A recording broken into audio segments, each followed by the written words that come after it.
Oke, bismillahirrahmanirrahim. Assalamualaikum warahmatullahi wabarakatuh. Di sini saya akan mempresentasikan tentang proyek dari mata kuliah keamanan komputer dan saya mengambil dengan judul materi DOS dan DDoS. Sebelumnya, perkenalkan, nama saya Dewi Nurhayati Lalamantik dengan NIM 2200161681069. Oke, kita lanjut. Apa itu DOS dan DDoS?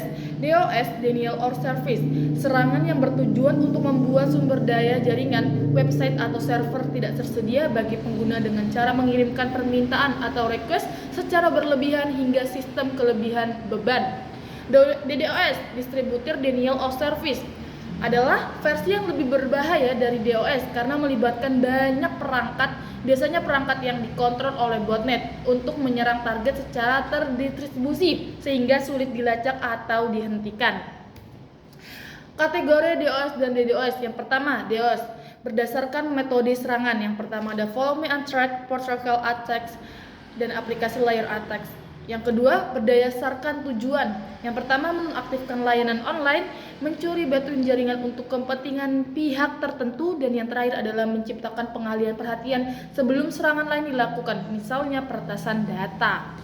Oke, next, contoh kasus yang terjadi di sini saya ada 3 contoh kasus. Yang pertama, serangan DDoS yang pada Dain 2016. Dan ternyata DNS Global terkena serangan DDoS besar dari botnet Mirai. Akibatnya layanan besar seperti Twitter, Netflix, dan Reddit mengalami gangguan.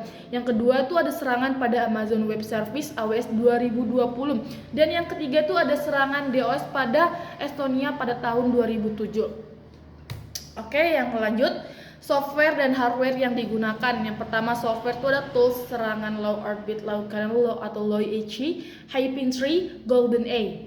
Ada alat mitigasi keamanan Cobble Free, Akamai, Arbor atau Network. Aku juga biasanya menggunakan itu, siapa sih namanya? CMD juga bisa. Yang ketiga ada metode hardware. Yang pertama tuh serangan router dan perangkat IoT yang terinfeksi botnet. Yang ketiga itu mitigasi load merge seperti F5 Big IP dan firewall modern dengan fitur anti DDoS misal Fortinet, Palo atau Alto. Kita cara pencegahannya tentu saja harus ada cara pencegahannya kan. Menggunakan layanan proteksi anti DDoS, contoh Coffee as Usual atau Akamai.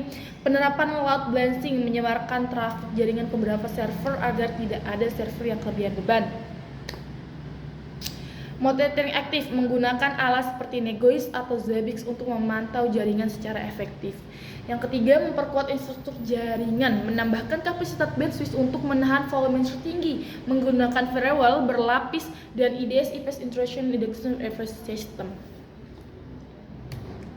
Referensinya aku dari artikel What is DOS dari callfree.com dan buku Security and Cyber World, Incident Mirror Botnet and DNS, dan terakhir white paper at Botnet Works. Oke. Thank you. Mungkin cukup itu saja yang bisa saya jelaskan atau saya presentasikan dari materi ini. Kurang dan baiknya mohon dimaafkan. Cukup sekian dan terima kasih. Wassalamualaikum warahmatullahi wabarakatuh.